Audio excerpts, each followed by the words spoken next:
A very good evening to you, and thank you for joining us. My name is Lilian Muli, and it's time for Women in Leadership. Michell Ntalami is a beautiful and vibrant entrepreneur who's changing how women care for their natural hair. A lot of you are sending in questions about your natural hair. Some of you asking, why is my hair growing so slowly? Why is my hair thinning out? Well, my guest in studio tonight is Pro Natural Hair. Marini Naturals actually recently won the Best Product Award in the recently held Kenya Hair and Beauty Awards. And like I said, Michelle here is the founder and CEO of Marini Naturals, Kenya's first quality natural hair care line. Thank you for joining us tonight. Thank you for having me, Lilian. So, Michelle, there's a movement of dedicated natural hair loyalists who Yeah. are dubbed naturalistas. Yeah. And the question, actually, the comments that a lot of men are sending in is that they find natural hair on women unprofessional and tidy, especially when it's not as long. Yeah. Because it can get a bit nappy, it can get a bit kinky. What would you say about that? Okay, so actually quite the contrary from the men that I've spoken with. They actually embrace a woman who, you know, flaunts her natural hair and is not shy to show the world, you know, how her natural hair is. So I think it's a mix. I think probably what the men don't like is unkempt natural hair.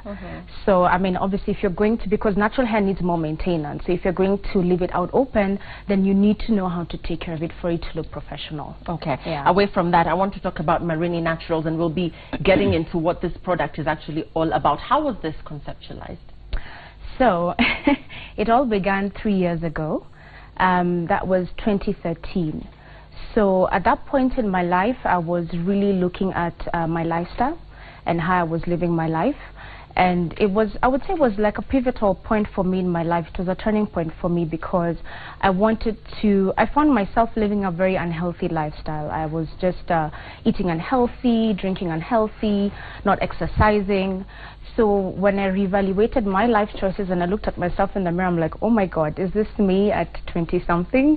And, you know, I've completely lost control of my body and of myself. So at that very moment, me and a few very close friends of mine, we decided to just live a more natural lifestyle. That meant everything that in our life that was unnatural or synthetic or not healthy, basically, we cut it off. Then we started going to the gym. We formed like a working out club. I started going to the gym with my friends. We started working out. We started living healthy, eating right. And one of the things that had to go was chemicals, including both on skin and on hair. So that meant cutting out my hair completely, and I grew it afresh naturally. You went bald, or you just had a clean shave? I did something called the big chop.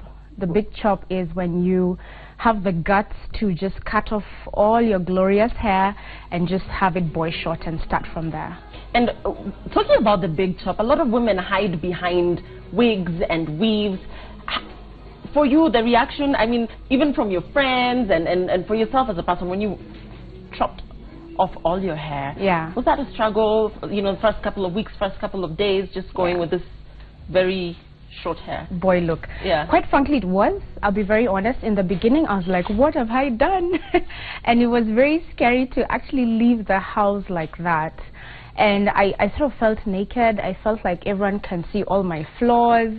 And you know, your face stands out, yeah? When you go natural, your face just is shown to the world, all your flaws, if you think you have any. And at that point, I felt very vulnerable and very afraid, you know, to walk out like that, to walk around like that. But I realized that the more I carried myself with confidence, the more I said, you know what, this is how I look, this is how I am, this is how God made my hair. And I will go to the supermarket when I've just done like a wash and go, which is when you just wash your hair, apply some gel, and let your natural curls pop. And ladies would come up to me like, wow, what do you do to your hair? How do you achieve those curls? How did you achieve that? And even the men were like, that's a really good look on you. So I slowly built my confidence. But the issue then came that I didn't have any products that could sustain my natural hair. So that's how Marini came into existence. So the market, there was a gap in the market. You couldn't find anything that was working for you? Yes, there was a huge gap in the market. Everything that was meant for natural hair could only be found on like a YouTube tutorial or on Amazon or on eBay. So I was finding myself buying, spending around 6,000 to 10,000 shillings just on products, not even the styling or the labor, just on products. abroad, shipping them back to Kenya. And for me, that was not sustainable. So I started just making my own products, mixing my own products, giving them to my friends to sample, to try. I formed a small focus group of naturalistas, and I told them, you know what, for 6 months, we're going to test products. What were you using? What were you playing around with? Everything from coconut oil to aloe vera to glycerin to natural preservatives. You know, everything that I had read, because I did a lot of research for around 3 years. I was doing a lot of study and research, so I knew what is good, what is considered natural and healthy for skin and hair. So I would go and get some flax seeds and boil them, and then strain the gel, put them into the curling gel, ask my friends to try them. Wow. And when they put them on their hair, their curls just instantly pop. And that today is the Curl Magic curling gel, actually. And by this time, your hair is growing. It's growing. Yes, it's growing. It's no longer a boy cut. It's growing, and yes, Mm-hmm. and I've stopped ordering online from Amazon. Okay. Let's talk about Marini Naturals. Its name, I mean, from the name to the logo to the scent, because ladies want to put something on their hair that smells good, that has a good fragrance on it, the packaging, the label design, the brand plan, the marketing strategy, all of this, this was you. Yes. So it really helps, and I'm very thankful for the fact that I have a strong background in marketing and branding. I'm a chartered marketer, which has really helped me to package my own brand, you know, sing my own tune, so to speak. It's really helped me do that. So the name Marini Naturals, in the beginning I wanted a name that sounds African. I didn't care the language, if it's Igbo or Zulu or Xhosa, I didn't care. I just wanted it to sound African and to mean beautiful. So I went on to Google, and I Googled all the possible ways of saying beautiful or charming in any African language. And right then, Marini popped, and to me it just stood out. I was like, wow, this is a lovely name. And I saw right next to it the language is Swahili. So I didn't even think it would be that close to home. But for me, it had a ring to it, Marini Naturals, and I felt it's a word all women will relate to, Africans will sort of relate to, even internationally. I felt it's very campaignable. It has that factor of going international. So I stuck to the name Marini Naturals. Then I went and called each one of my products something unique, going by what they do for your hair. So for example, the Curl Magic curling gel, as soon as you apply it, for those hair types that are looser curled, we have grading in hair. So we have the 3As up to the 4Cs. So for the looser curl ladies, instantly curls appear like magic. So that's why I call it Curl Magic. And then for the butter, it helps to give you very nice soft curls. So hence the name Curl Me Pretty. Wow. Yeah.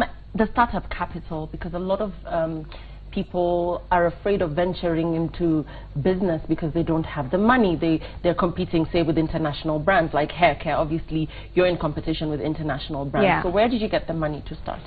It wasn't easy. That's a question I get asked, and I always say it was not easy getting that initial startup capital. However, I have another company called Brandvine Group, which is a brand and marketing agency. I was able to pull some resources from that, which is a decent amount of the capital.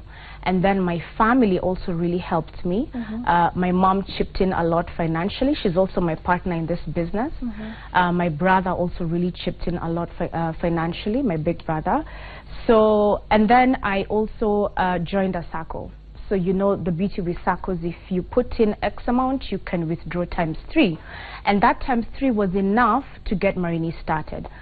I'd put it at about $50,000 to $70,000, which was not easy to get. Which is an equivalent of about how much in Kenyan shillings? Around about 5 to 7 million. Yeah. Okay. Yeah. This is at a go or gradually? No, slowly. Slowly, we're still building on that. There's still capital needed. You know, we're looking into starting up a factory or a small plant. We're looking into improving our packaging, our branding.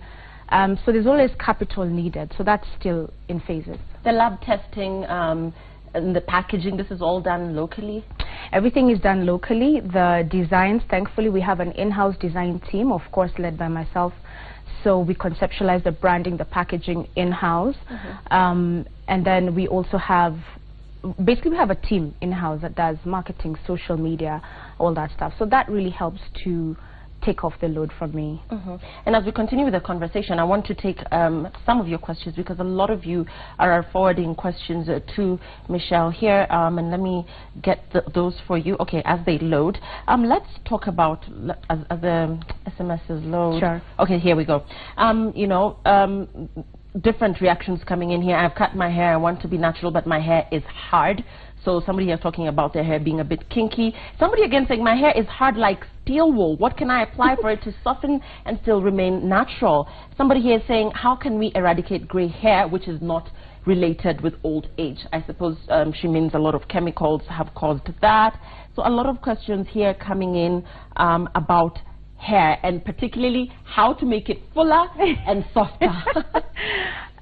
Okay, great. So we have a product for that. Basically, thinning hair is something that there's a condition called traction alopecia, which is caused by over braiding your hair or applying tension, too much tension to your hair. So your hair starts to be pulled out from its roots, and that's what makes it thin. So we have a product for that called the Potent Hair Growth Oil. One of the ingredients, which is one of the world's most effective ingredients for hair growth, is wheat germ. Now, our Potent Hair Growth Oil has wheat germ. So if it's consistently used for 3 months, if the hair oil is used for 3 months, then you're bound to see a change in the health of your hair. We're not straight up guaranteeing you growth, but we're guaranteeing you healthy hair, more volume, shine, all that kind of stuff. So I would urge her, even if she can get wheat germ oil in its raw form or get the Potent Hair Growth Oil from Marini, I think it's something that could really work for her. I want to talk about those with relaxed hair, or those who wear weaves or wigs because they want to protect either their relaxed hair, they want it to grow out and perhaps get a little bit stronger, or those who have natural hair but opt to wear weaves because, you know, they have glamorous jobs, they're either models or they're what, and don't want so much heating pressure on their hair. What would you advise people like those to do? For those who wear weaves? For those who wear weaves. There are those who wear weaves because they want to protect their hair. So wearing a weave under, I mean, on top of your natural hair, does that still, you know, create pressure on your root?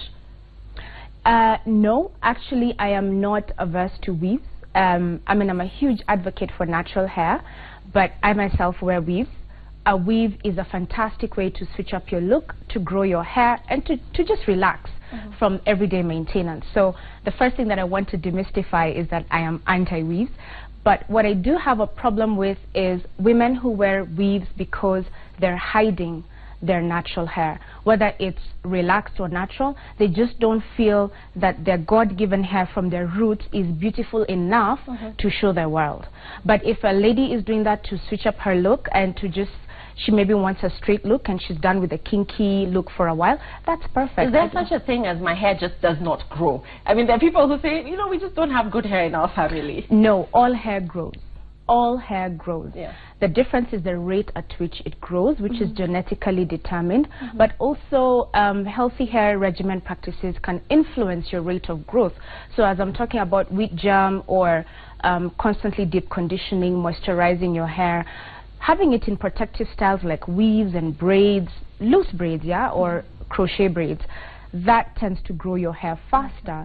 But all hair grows. And if you want to do a small experiment, shave bald, and you will see your hair is growing back. So you have a YouTube channel where you teach women with natural hair, you know, just simple tips. So very quickly, can you give us some tips, I mean, for the naturalistas and even those who are daring to go natural, what are some of the simple tips, some of the things that will actually make natural hair, your natural hair, feel better than an extension or braids or whatever? What are some of the things you'd advise people to do on the get and go? The very first thing that I'd advise women to do for those who are considering going natural is embrace yourself. Before I start giving you tips on moisturizing and oils, embrace yourself as you are. Love yourself. Look at yourself in the mirror and go like, you know what, actually I'm beautiful and God didn't make any mistakes making my hair kinky. You know, it's like saying my skin tone, it's too light, let me bleach it, let me make it darker, or it's too dark, let me make it light. you were born the way you are for a reason. So that's the first starting point. Even for me, the starting point was to love my hair as it is. The second thing I'd say is don't over-manipulate your hair. You know, today you're braiding, tomorrow you're flat ironing, the next day you're blow drying, the next day you're doing so much to your hair, it can't breathe. It's like even skin. If you apply too much or you do too much, that's when you start breaking out. Relax. Your hair speaks to you. Listen to it. And the third thing I'd say is don't slap on too much product. Use just what is enough, you know, just a good conditioner, a good detangler, a good shampoo and a styler, and you're fine. You're fine. So this product, where can people find it? And then again, I want to ask about the risk involved when you put out a product like this in the market and you're giving people the guarantee that this will not disappoint you. No disappointments as yet, we hope. Yeah. So where can people find you? Okay. So you can find us across the Healthy You supermarkets, Chandarana Food Plus. You can find us in Super Cosmetics. I know all ladies know Super Cosmetics. All branches, Nairobi, Mombasa, Kisumu. We're also in Nakuru Cosmetics. We're in salons like Style Pro Salon, Amadiva Salon, Bella Beauty Parlor. Are you planning to venture across borders? We have. I was even coming there. So we're in Tanzania now. We're in Rwanda. We're in South Africa. We're soon to be in South Africa, sorry. And we are also in France. We're in Europe. Yeah, we're in Europe and Turkey. So this is paying off for you. Would you be willing to sell out eventually? Would you be able to do that? We know Suzy Beauty has done that. What about you? That's a good question. I actually admire what Suzy Beauty did. I always say... Buying out the company. Yeah, I always say don't get too emotionally attached to your business. It's a business. Treat it like a business. I would be open to that in the near future. Of course, I want to put in as much hard work and effort into the company because I am the only one who has the vision of where the company is going. But there's absolutely nothing wrong in down the line to invite people and they can come and share in. Yeah. If you would sum this all up, we're closing now. If you were to advise a young woman out there who wants to venture into business, what do you know now that you did not know before you ventured into Marini Naturals? That I should have started earlier. And I was very much afraid. People were saying that the natural hair market is not ready in Kenya. But, I mean, look at Marini Naturals today, it is ready. So forget the naysayers, forget the doubt. If you know you have a good product, you have a good solution for the market, just take that first step and start. Michell Ntalami, CEO, Marini Naturals, talking to us. Actually, top 40 under 40. Yes. Congratulations. Thank you. Congratulations. Thank and you. we hope to host you in subsequent shows. Thank you very much you. for making time Thank for you, Women in Lilian. Leadership. The hashtag is Women in Leadership. Hashtag one-on-one. Bernard is next to the day.